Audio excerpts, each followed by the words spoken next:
Hey, good morning, good afternoon, good evening, depending on where on the planet you are. So you've landed on the Arcserve Tech Talk virtual panel today. So we're going to just cover a couple of topics today and talk as a group. Before I do some introductions here, make sure any questions that you have, please feel free to enter those in the side panel over there, and we will answer them as we go along, and we'll have a formal Q&A at the end. But please, as we're talking, feel free to just fire off some questions in the side panel there under the questions section, and we'll be glad to hit those as we go along. So right now today, I'm going to let everyone introduce themselves. We can go in order on the screen here. Stacy, can you introduce yourself, talk about your role, what you do here at Arcserve today? Sure. So my role here at Arcserve is I'm a solution consultant. I do demos, I do presentations like this, we do services. We do a little bit of all from the pre-sales side. I've been with the company for altogether, I think we're over 10 years now. So, Steve? Yeah, name's Steve Malik. I'm a pre-sales consultant, just like Stacy. Same functions, demos, calls, POCs, things like that. Anything technical from the pre-sales side, we handle. I'm in Denver, Colorado, and handle the West territory, so anything west of the Rockies. And I've been with Arcserve in about 10 days. It will be 10 days. It will be 10 years. So Nice. Gary? Gary Sussman here. I reside in Chicago. I support Arcserve for North and South Central US and also Canada. I also, like the team, enable the Arcserve solutions for our partners and customers and MSPs. And new to the panel this time around is Chris and Steve. Chris, go ahead, introduce yourself, please. Thanks. It's Chris DiMartini. I'm located in Southwest Florida. As you mentioned, I was part of the merger between StorageCraft and Arcserve. Proud to be shortly called Arcserve. And I've been with StorageCraft about 5.5 years with the same role that everybody else has kind of spoke to, pre-sales, just about everything. Perfect, Chris, thanks. Steve? Steve was on mute. Steve's on mute. Okay, sorry about that. I'm Steve Kleiss. I live in the Minneapolis-St. Paul area. I started with StorageCraft about a little over 6 years ago, and glad to be part of Arcserve now. I hold the same role as the rest of the technical salespeople on the line have, and my territory is primarily the Northwest territory, including Western Canada. Excellent, thanks, Steve. And my name is Mark Johns. I'm Director of Pre-Sales in North America here, among a couple other things that I do. So I lead the team and do whatever I need to do to support these guys and make them successful and keep our customers happy. So with that, let's move forward. There's a couple links on the screen, and anyone can get this PowerPoint after we're done if you take advantage of the links. So there's a link to our training there. There's a link, and obviously a link to our LinkedIn site and also our Twitter feed. So one of the first things I wanted to talk about today was, and we mentioned this on the last panel that we did last quarter, but obviously the merger between Arcserve and StorageCraft, as Chris mentioned, and we continue to move forward with that. As Steve mentioned, we'll go on with the combined company within the next few months. All the branding will be the Arcserve brand. And that's what we've agreed and consolidated on, so that should be good. The interesting thing is the two companies together, it gives us obviously global reach, but we've become the 5th largest dedicated data protection vendor in the industry. So it gives us huge momentum going forward. The other advantage it really gives us, and the guys can talk about this as well, but we have the advantage of having a very broad product portfolio now. And obviously when two companies merge, there's some overlap, but the luxury for us is that we're going to be able to pick and choose the best capabilities out of the combined portfolio and really consolidate them into a very comprehensive solution set for our customers, on-prem, cloud, every platform available as far as being able to, protect the data. Also things like some of the licensing models we have now. Most of our software and our hardware can be bought using subscription versus, traditional CapEx methods, right? We've made our licensing much easier. So going forward, it's going to give our customers more options as to how they buy and consume our products. I think it's a very exciting time for us. And so, continue to watch for announcements from us as we update our roadmap, our product roadmap going forward. And in the next few months, we're going to have some very exciting announcements on some very unique solutions in the industry. A couple of things that we're going to do where we're going to be the first, let's say. So can't really say much more than that, but keep an eye out over the next couple of months. I think it'll be pretty exciting for us.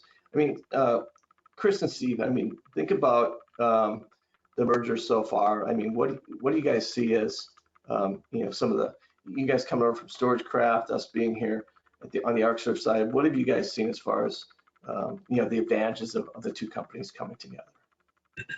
I think in my respect, it's been great, as you mentioned, because of just the growth in the portfolio in general. But I do say that StorageCraft's main focus for a very long time has been the MSP market and that smaller to mid market. And then I don't want to say we had a cap on where we positioned our products, but realistically, once we started getting to that large enterprise, without our ShadowSafe product, which was just recently introduced, kind of capped us out a little bit. So now it really gives us the benefit to go to companies large or small and have the right solution. We're not trying to, fit a square peg into a round hole. We've as SEs, we get to sit down and just listen to customers and really just find out what's going to be best for them, and then go ahead and just slide that product in. And I think that's just been a game changer.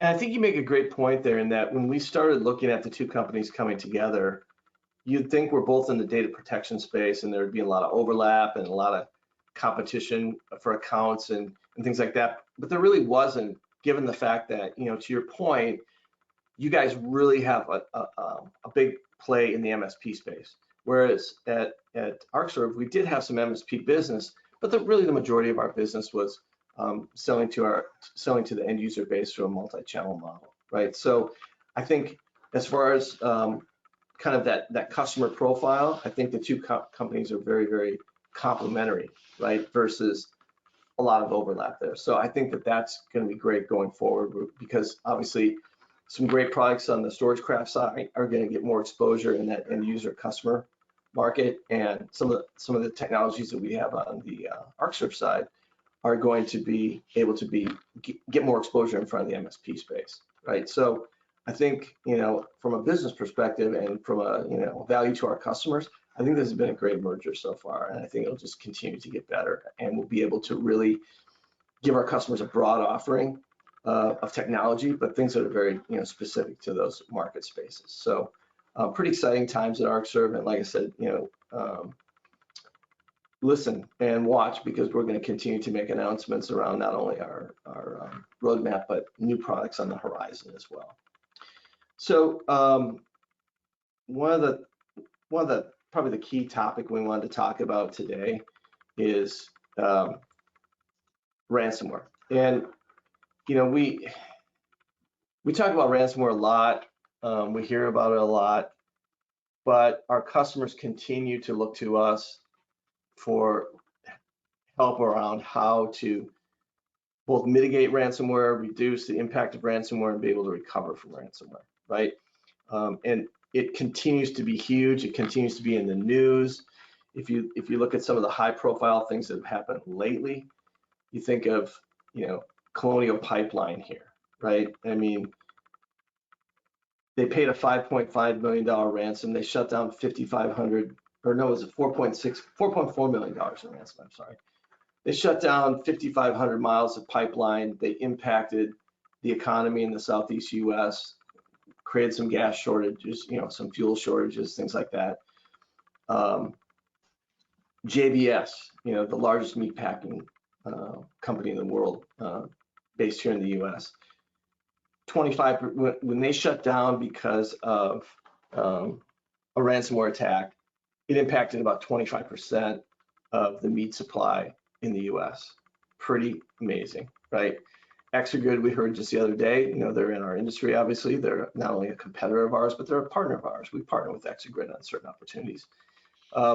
They were hit with ransomware. They paid a ransomware in excess of $3 million. And I just read yesterday or the day before that McDonald's was impacted in 2 or 3 different countries in Asia. So, one of the things that we talk about with our customers, and that our customers talk about with us especially, is that ransomware is not only a technical issue, it's a business problem, right? If you look at the impact, it's not just, well, we got hit with ransomware and we have to recover our data and it's going to take us time, or we got hit with ransomware and we're going to have to pay a ransom or whatever.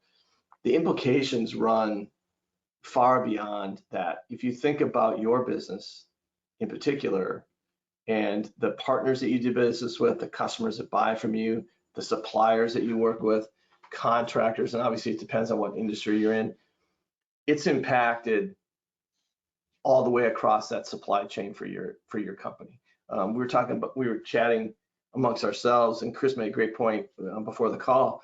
Think about, in the case of Colonial Pipeline, the pipeline was shut down, oil was impacted, but also think about all the independent truck drivers out there who weren't able to carry loads, right? They were unable to make a living because of a ransomware attack at Colonial Pipeline.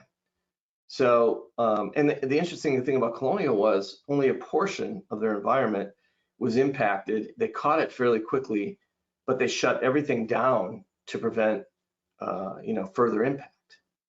Obviously, there was an impact by shutting it down, but they felt that, the recovery process would be even worse if they didn't. So these are huge problems. It's not just impacting that company. Think of, Stacy and Chris, you guys are down in the south, the southeast part of the country. It's impacting your life because Colonial Pipeline get hit with ransomware. Now the price of gas goes up in the southeast, right? I mean, Right. You saw that happen, right, Stacy? In real time. Yeah, definitely. And sometimes it's like I'm down in Florida, right? So we don't actually get our gas from there, but it still impacted us, right? From that perspective. So yeah, it was definitely, even though you wouldn't think it would directly impact us, we still felt the impact of it. And I think the great thing about this slide is it doesn't matter what vertical you're in anymore. 10, 15 years ago, it was, we don't have intellectual property, we're not going to be a target, just because you really didn't see, a profit center there. But that, as we discussed earlier today, these guys are so good at what they do, it doesn't make a difference what business you are. If they shut you down, most companies can't survive 3 to 5 day shutdowns, regardless of what vertical. So, this is a business problem, and it's everyone's business problem. And you make a great point. This happens not only with these multi-billion-dollar companies. If you look at between, storage, if you look at the customer base of StorageCraft and Arcserve, we span a pretty large range, all the way from SMB all the way into enterprise, right? And we're seeing a huge impact in the mid-market space with this, right? Because a couple of things. Number one, customers typically aren't prepared for it, right? They don't have systems in place, they don't have software in place, they don't have processes in place to deal with this, right? Because it still hasn't been, is it a security problem? Is it a data protection problem? Is it a business problem? Well, you know what? It's all three, right? It's all three of those things. So we're seeing that our customers are not prepared, okay? And we're also seeing that they're not prepared to be impacted by it, and they're also not prepared to recover, right? Can you guys still see my screen, by the way? Yeah, we do. Okay, cool. So yeah, so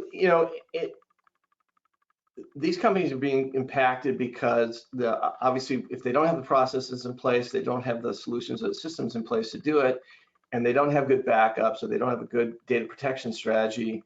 And again, data protection to us includes not only the security, cybersecurity component, but also the ability to recover the data. If they don't have all those things in place, then it's going to take them an inordinate amount of time to recover, and again, increases the impact to the business to do that, right? So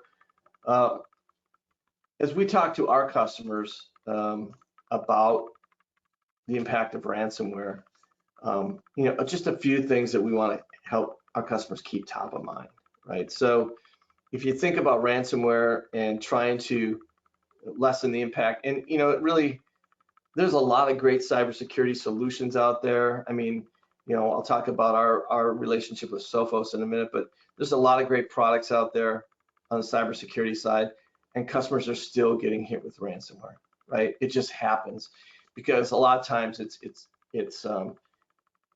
introduced by the users and doesn't necessarily come through other systems, but we'll talk about that in a second. So one of the things we talk about is it's a multimodal strategy. There's typically not one product silver bullet where you're going to buy this product and, oh, okay, my ransomware problems are gone, right? It's a multimodal, right? So it's not only the products, but it's the technology, it's the processes around it, it's the education, it's all these things, right? And at the end of it, it's all about orchestrated recovery, and that's really where we play very strongly, right? The ability to recover this data in a meaningful way, quickly, so that you can get your business back online again. So if we talk about these bullets a little bit and we break them down, think about, what are some good examples of cybersecurity here, guys? I mean, identity and access management, obviously. What are some other things when you think about cybersecurity? And again, we're not the cybersecurity experts, but from a higher level, you guys, what do you think about when you say cybersecurity for our typical mid-market space environment? What are your guys' thoughts on that? I mean, you've got identity and access management, right? You've got setting up zero trust models, for example, right? And by the way, there's a pretty good Microsoft ebook I just downloaded, I think it was yesterday. It's called 6 Steps to Building a Holistic Security Strategy. If you're a Microsoft shop, it's worth taking a look at. You can just download it off their website. It's pretty cool, pretty straightforward. It's about maybe 10 pages, but it's a very good high-level overview of kind of some of the things that should be on your checklist, right? So if you think about cybersecurity, think about IT processes down here. I mean, when you guys think about IT processes, Steve, what do you when you talk to customers about this? What do you talk about? What are some of the things that come top of mind to you? I think you're muted, Steve. Steve, Yeah, are you? on the security side, I mean, there's a lot of things, process-wise, tool-wise. What types of items do you have in your arsenal, and whether that's at the firewall level, whether it's through policies, integrity monitoring for files and things like that. I mean, there's a whole array of defenses that you have within an environment, and they all serve their specific purpose.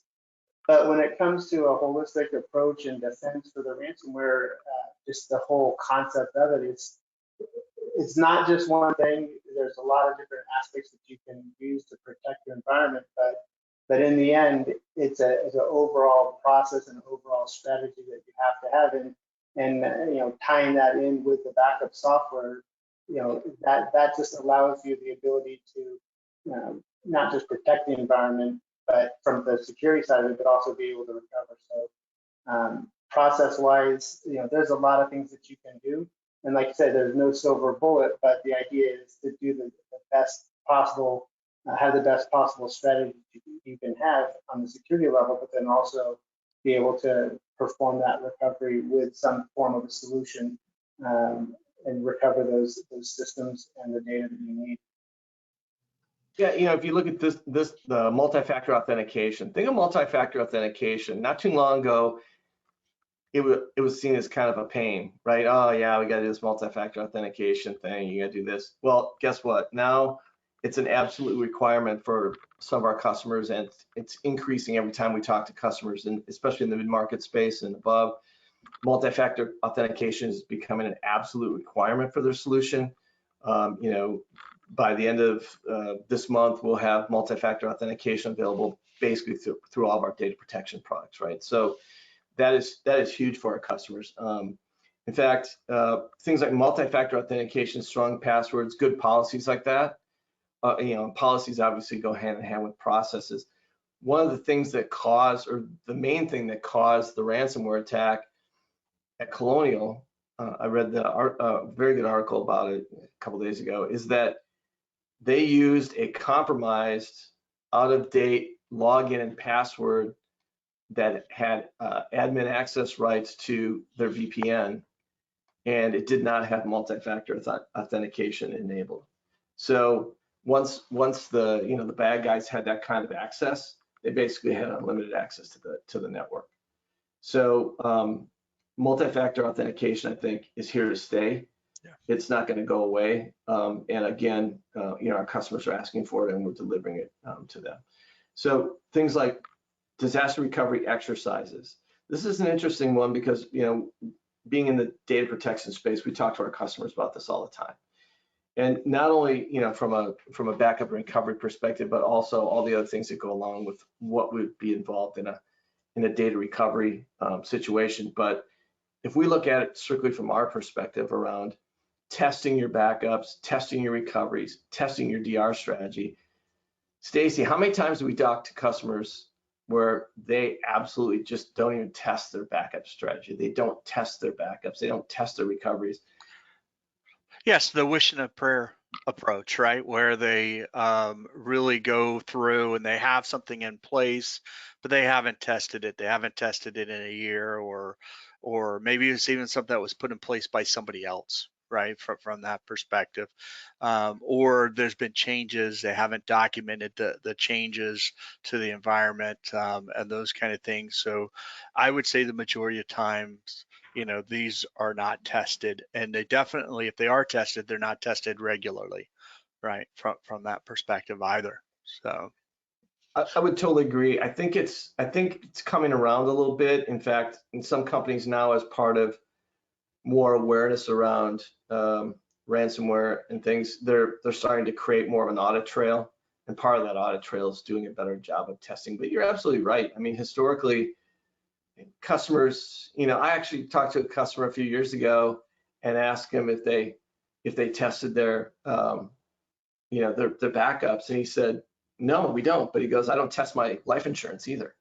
I said, well, that's, you know, I don't know if the comparison is quite there. And, you know, he was kind of, you know, alluding to the fact that backing up your data was kind of like insurance. Well, yeah, but still, it's a little bit different than that. And you test these. And Stacy makes a great point. A lot of times the processes are outdated, you know, or the policies are outdated, or they're not well documented and the documentation isn't kept current. These are all things that are really important, in that, you know, we talk to customers a lot who, a lot of their processes and policies were written, you know, to Stacy's point, 3 or 4 years ago.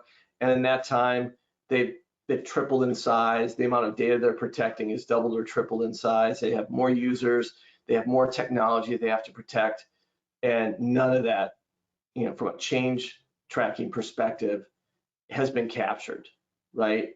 And so they don't have a playbook, right? When a disaster happens, they don't have the go-to document to say, well, what's the first thing we do? What's the second thing we do? What's the third thing we do? Because everyone kind of thinks they have that in their head, but when a disaster happens and, you know, everyone's scrambling around, it's good to have a playbook in front of you that you can just follow along, because there's a lot of emotion, stress running high when you get hit by a disaster. And it doesn't matter whether it's, you know, whether it's ransomware or you know, storms or whatever you know, disaster hits your data center or your data environment, right? Yeah.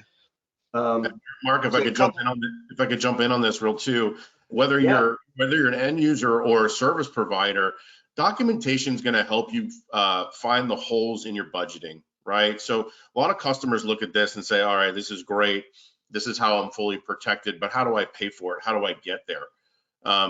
And realistically, again, talking about this being a business problem, not just an IT problem, obviously the IT department's the one that gets blamed for this stuff. But if you document this from the get-go and plan it from the get-go, then you can identify where those holes are. And then it becomes a business decision. Do we have the money, or do we want to make the decision to pay for these solutions that you may not have in place? So it's not just following that script when something happens, but it's really outlining how you need to set your budget for the next 3 to 5 years, when you need to go to that well and replace something or upgrade something to make sure that hopefully you don't have that. Because we talk about this being both prevention and recovery, and again, it boils down to budgeting and planning ahead. Yeah, absolutely. And for the folks who are on the data protection or backup and recovery side of IT, a lot of our customers have found success in trying to tie those budgets into a cybersecurity type budget in IT, because I can tell you right now, most companies today are spending more money on cybersecurity and protection than they are the data protection side of it, right? The backup and recovery side. And the more companies can tie those together from a higher level, business goal, the better off they're going to be able to spend those dollars, right? Because if you're spending all your money on cybersecurity, and we all know that it's really, really tough to keep out ransomware, even if you're spending a lot of money on it. But even if you're able to, even if you spend that kind of money, if you can't recover your data, or you're not confident that you can recover your data, or all your backed up data is at risk of being impacted, then the strategy falls apart at that point, right? So again, the multi-pronged strategy is really how customers have to look at this. It's too easy to put them in a couple different silos. Well, this is security and this is backup and recovery. Well, no, they're all part of the same story. They really are, right? You have to have both. Yeah, and Mark, I'd like to add too a couple of points here. Number one, testing, we think of testing, as testing the solutions, but we're also testing the people involved too, right? So that they know where to go to get the information. What if Steve's not available and he's the IT guy and he's not available? What steps does the next man up need to take in order to do that? So when you look at the processes, you're not only testing the solutions, can you get the data back and all that, but you're also testing the people that are involved and making sure. That's why that playbook is so important, and it's important that it's updated and those kind of things as well, right? From that. And when you also look at the slide, it's really, to me, you almost want to say, in my mind, the processes are the most important piece. But then you look at that, if you don't have the cybersecurity piece in place, the processes don't matter, right? And if you don't have, the orchestrated recovery, that might get you. So it's really, you need to address all kind of pieces to this to have that complete approach. If you're missing any one of these, it could be a detriment to the business staying up and running. Yeah, one of the things that is would be helpful, I think, for a lot of customers. I've talked to customers who do this type of thing, and I kind of relate it to what we do here as a software company, right? So every time we go to do a release of a software, we have what's called an end-to-end, and we get all the people in the room and everybody involved who would be involved in the process, and we simulate a customer putting an order in, it going through the system all the way through to procurement, to delivering the licensing, to rolling the product out, to installing, and to the customer experience, right? And to Stacy's point, that's kind of when he talks about testing you're testing the people and you're testing the process, right? And I've actually talked to a couple of companies that actually do that for their DR. They sit down and they basically kind of walk through with everyone that needs to be involved what that process looks like. They follow the documentation. It's a great way to find gaps in your plan, gaps in your process, and gaps in your documentation, for example. So because everyone everyone, thinks they've got it figured out, and some customers do, but we talk to customers every day who don't. So I think it was Mike Tyson one time. I was watching Mike Tyson interview, and he said, everyone has a plan till you get punched in the face. Then the plan goes out the window. And it's kind of the same way for, DR, right? Hey, Mark, Yeah. coming from the military, being on aircraft carrier, we go through tests and trials pretty much every 6 months. Sometimes you don't even know if it's real or not. This general course allows the military to test its people, process, and equipment just the same way. So I think everyone's on the same page, and it's a good idea to perform these on a regular basis. I totally agree. And it's interesting, you have these kind of conversations with some mid-market companies, and they kind of it's kind of, wow, that's a lot, and it seems like a lot of work, a lot of process and everything. But the bottom line is that data is your company, right? I mean, how many companies today can run without access to their data for any more than a day or two, right? At the most, right? Some companies can't even go that long. It's not like the beginning days of network computing or client server computing, where we were doing a lot of stuff on the computer, but we still had paper backups, we still had files, we had all this other stuff. We are so dependent on our data, our electronic data now, that it's just, you can't go without it. You can't run your business without it. So let's cover a couple of these points over in the yellow here, which obviously is our traditional bailiwick as a data protection company. So the top one here, secure backup and disaster recovery. So when we say secure, I'm gonna throw out there that we have a relationship with Sophos, right? Sophos has a product called InterceptX. It's one of the premier anti-malware,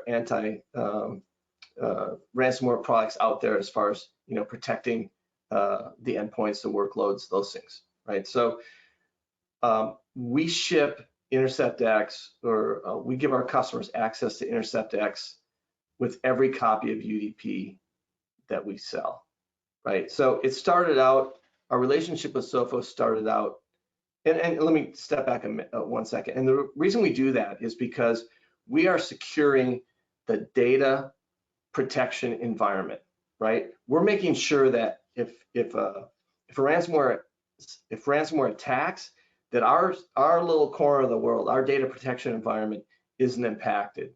So that if everything else goes down, at least you will have access to be able to restore your data, right?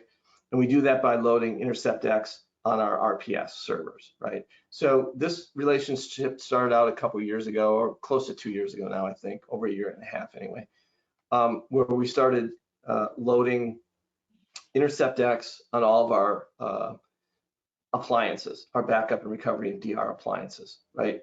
Comes shipped on the box, customer clicks on an icon, it gets activated, and as long as our customers are under maintenance with us, InterceptX is free of charge and is covered, right? And it will integrate with InterceptX at a customer site. So if a customer has InterceptX on all the rest of their endpoint servers in their environment, and they're running the Sophos enterprise console, we just blend right into that environment, right?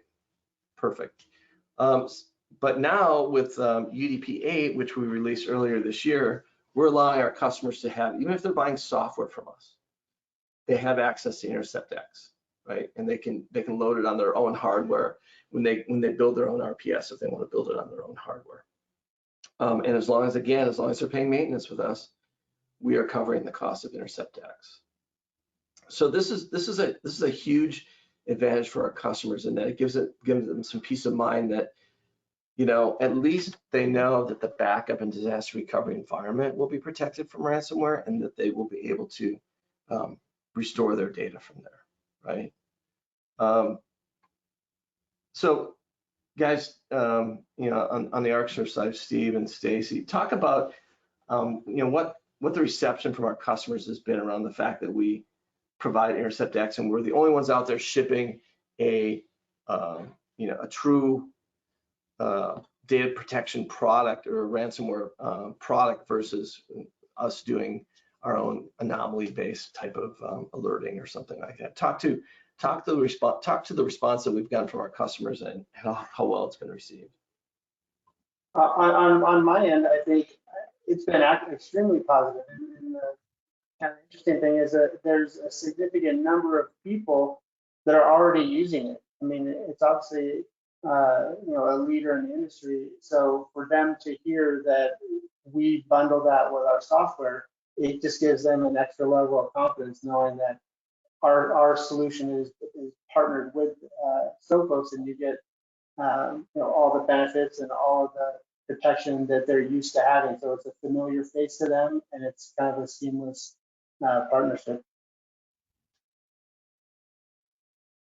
Yeah, and again, part of that secure backup and disaster recovery, besides Sophos, think about the kind of the best practices we talked about before.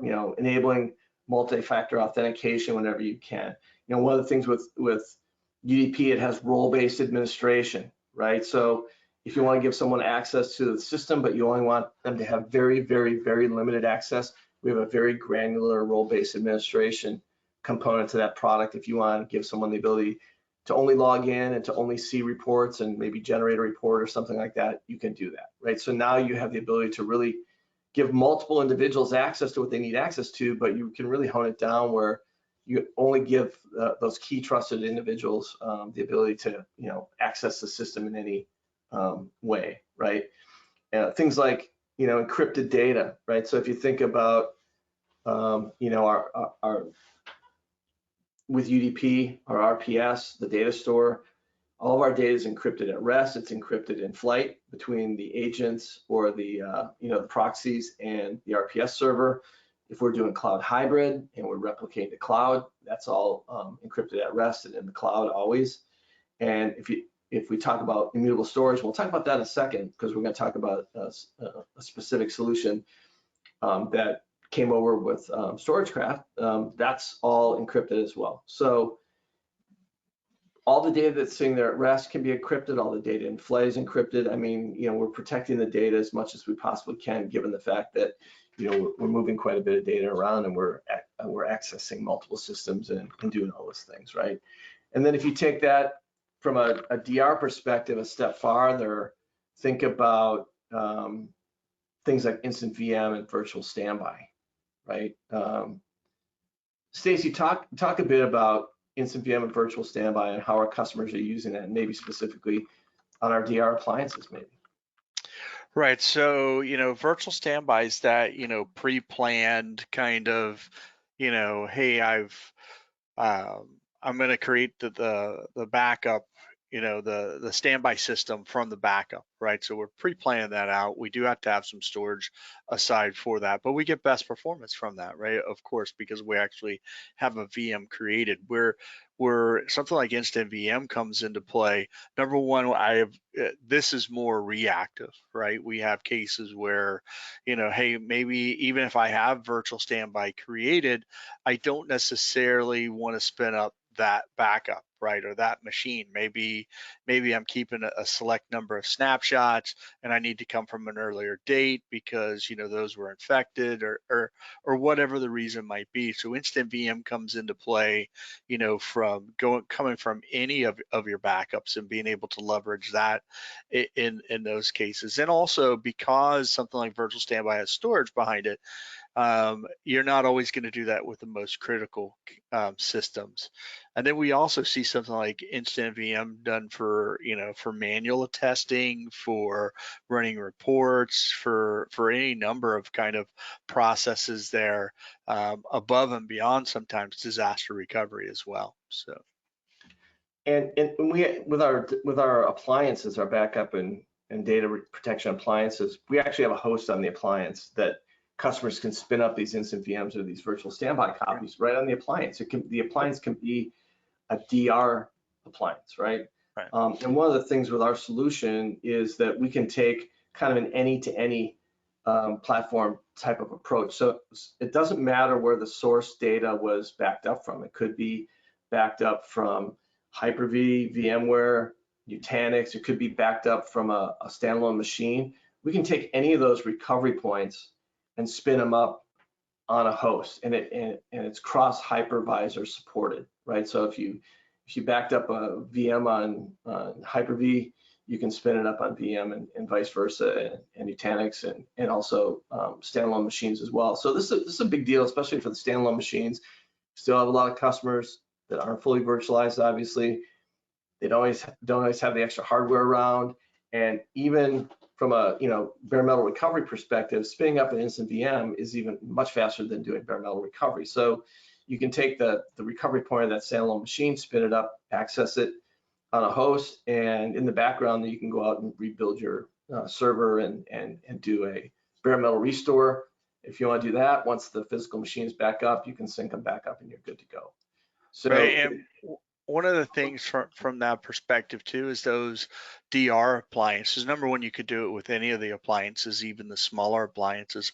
But the DR appliances, what's nice is they have the additional horsepower, the additional processor to do that DR to give you a better overall experience too. And we talked about this on the last panel, but we earlier this year announced our X series appliances, which are really very robust, really meant for DR and larger, obviously small enterprise and probably above. Although we've sold some into some mid-market spaces too, depending on the needs. But if you include the X series appliances, we now have the ability to use our appliances to cover environments all the way from 5, 10, 12 terabytes all the way up to 3 petabytes now. Pretty amazing. Our top of the line X series backup and recovery appliance will support up to, I think it's, what is it guys, 52 cores and 84 drives. It'll support just a little bit past 1 petabyte of physical disk space in the box in a 7U configuration. Very, very robust. 2 terabytes of RAM. Thing's just crazy huge. We have customers basically running it as kind of their own hyper-converged DR platform, if you think about it that way. Really great appliances. We've sold them into large environments, and we've also sold them into customers where the company isn't that large, but they have huge data requirements and compute requirements around that too. So keep that in mind. We've got the full component there. So one of the things, this is an oldie but a goodie. We'll skip that one. This is an oldie but a goodie. 3, 2, 1 plus 1, which we've added the 1 on the end, and we'll explain that in a minute. Backup strategy. Guys, how long has this been around? And how many times do we talk to customers that don't have this in place or anything even like it in place?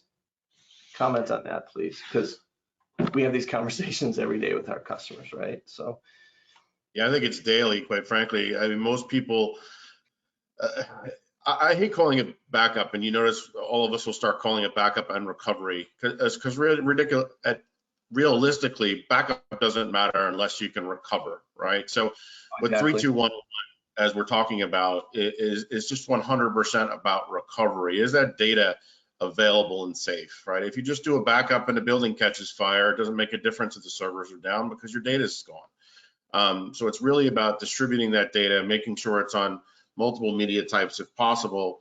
And again, this is really why customers need to sit down and look at their DR plan. And even if they're not ready to pull the trigger, to start planning for it. Because again, it's not just backing up, making sure that data is off that physical or virtual server and readily available, because it's just not good enough. We just found that out anytime somebody has to pay ransomware. Or again, Stacy and I both live in Florida. We deal with hurricanes every single day. I'd be surprised. I can't imagine the amount of customers I still talk to that are not even co-located, and they risk their data just in their office space, which is just a huge risk. And as we keep talking about, 2 to 3 days of downtime and you're out of business. So this has to be followed in one way, shape, or form. I mean, ideally, what we're talking about is the Cadillac or the Ferrari of protection. But you need to have several components of this, if not all. Mark, oh, go ahead. I'm sorry. the concept of 3-2-1 has been around for years. I know it's I've been doing this for over 20 years, and it was a concept even back then. What is new is the immutable storage, meaning that cannot be changed, it cannot be deleted, so that if you do get the ransomware and it encrypts your storage, then it can always be recovered from one of the snapshots on that device. That's really what has changed the game, in the last 5 years or so, because of the amount of ransomware out there. And if, we get a lot of people very interested in the immutable storage because I hate to sell on fear, uncertainty, and doubt, but, it's in many cases, not if you're going to get ransomware, but when. And that will absolutely allow you to recover no matter what. That's a great point, and we'll talk about immutable storage more in depth. I'll have you guys talk about it in a second. But one of the things here too is that when you talk about the 3 copies of the storage, different locations, and offsite, that is really important, as Chris said, because I can't tell you how many times we sit down with a customer and they talk about their data protection environment, and they're basically replicating the data to 3 different places in real time, right? And I say, replication is great for things like DR. And the great thing about replication is that it replicates everything. The bad thing about replication is that it replicates everything. In other words, if you are just simply replicating your data with no offline copies, you basically really only have 1 copy of your data, because once 1 copy gets impacted, all the rest get impacted, right? So replication is great for things like DR and continuous data protection and things like that, but it is not a replacement for offline copies of your media on multiple, storage platforms, and again, with some sort of immutability. So let's roll into what Steve was just talking about around immutability. So one of the products that came into the fray up from the StorageCraft and Arcserve merger on the StorageCraft side was the OneSafe. And everybody at Arcserve is pretty excited about this because it really does give us an immutable component. Steve or Chris, can you talk about the OneSafe, kind of what it is, what it does, what the focus of the product is, and how easy it is to deploy for customers? Chris. Yeah, so the OneSafe device is a NAS-based storage device. With that, we have the ability to create snapshots as we go along, and those can be configured for whatever time period you would like. The immutability means that it cannot be changed, it cannot be deleted. And when you keep your data on a OneSafe device, if you were to ever get ransomware or for whatever other reason, you can pick any one of those point in time snapshots and just revert to that particular point in time. And one of the other features of that is that each of those snapshots it's not a full copy of the data, so you're not going to explode your storage by keeping some snapshots. Everything is deduplicated, and it makes it very easy to recover from something like that. So just to add a little bit to that, we obviously, the immutable feature in itself is quite frankly, I want to say 80% of the selling point for this. But as Steve started with, it's really a NAS with SAN feature. So there's also dedupe and compression involved with the product. It is object-based, which is really allows us how we make those immutable snapshots read-only and then unwritable when the box gets hit, or if the box gets hit. But it also gives you a lot of flexibility. We have customers using this as a file server replacement, using it as a backup repository. So this device not only fits into your DR plan, but actually can fit into your live data sets as well. It's very versatile in that respect. And again, a lot of customers let's just face facts. NASs typically don't belong in your data center without these enterprise features. And this really allows us to support not only our software solutions, both from the Arcserve side and the StorageCraft side, but if you're using other products, if you're using competitors, this is something that they may not do that to protect your data that we can complement your existing DR plan. Yeah, well said, Chris. I mean, it's scalable, right? So it's an appliance, but the appliances are also clusterable, so you can grow this environment out. Again, it's agnostic, right? It's not only going to work with Arcserve or StorageCraft software; it'll work with our competitors as well, right? We'll give that to them. And again, the immutable storage component is really exciting for us at Arcserve, because you take this product and you combine it with UDP or one of our appliances, and now you have a full DR strategy, right? With the ability to write some of your data to immutable snapshots for DR. And DR may be, it could be ransomware, it could be other things as well. It could be a host going down or a server going down. Think of it that way as well, right? It's for all your DR needs. And again, it's untouchable, it's immutable. Really cool solution. And then when you combine it with UDP or other data protection products, now you have a full-blown end-to-end comprehensive solution for protecting your data. And I will say, just to add one last thing, I will say that when it comes to cost, it's extremely affordable when you compare it to other products and other solutions out there. A lot of our clients are extremely pleasantly surprised when they do engage that sales guy and realize what the cost is. Yeah, great point. I mean, we're in some deals against competitors, things like maybe Exagrid or Cloudian, and we're much more cost effective, for the amount of storage the customer's looking for, right? Our ease of scalability, ease of deployment, very easy to manage, secure, and then with the immutable, it's really a great solution for us, and we're getting a lot of buzz from the Arcserve customer base based on combining this with UDP and really creating a full-blown solution. Really cool. So that is pretty much what we wanted to talk about today. We're running up against 5 minutes here. I want to leave 5 minutes for some Q&A if anyone has some questions. I don't know if I see any. Do you guys see any questions in the side panel? But feel free to reach out to, if no one has any questions right now, feel free to reach out to anyone on this team. We'd be glad to answer your questions. And this is what we live and breathe. We do every day. We talk to customers about data protection, ransomware, and recovery every day. And this is what we do, right? So if you have any questions, if you need anything, feel free to reach out. I don't see any. Do you guys see any questions in the panel on the side?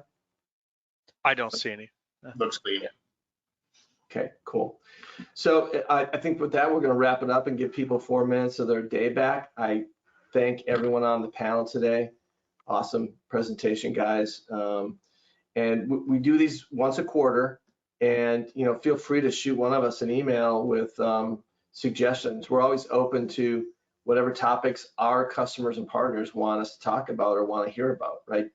This week it happened to be ransomware because it continues to impact our customers, and it's been in the news lately, but we'll talk about other topics as well, right? So we're here to, listen to our customers, listen to our partners, and be involved in whatever you want to do. So with that, I think we'll wrap it up. We'll give people a few minutes of their day back. Thanks, you guys. I really appreciate you being on, and everyone else have a great afternoon, great evening, wherever you are, and thanks for joining us.